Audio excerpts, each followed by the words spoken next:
น้องปลุกเอื้อยน้องบ่อยากให้น้องเอื้อยนอนจ้องไอ้น้องนอนนำกันผิดอยากนอนแล้วมันผิดเนาะ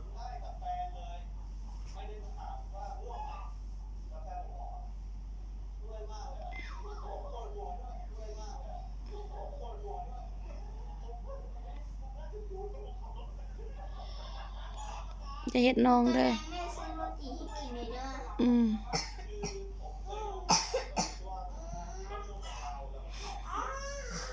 อ้ออ้อนี่แม่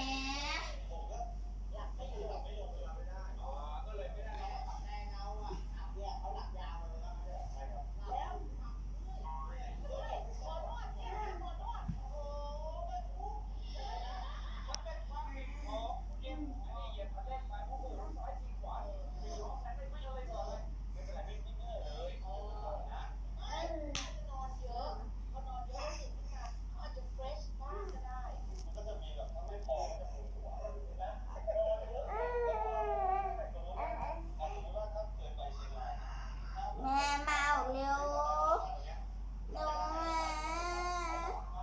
แม่เร็วแม่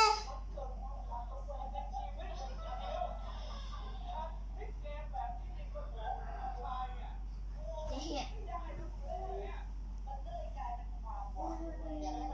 จะเฮ็ดเอื้อย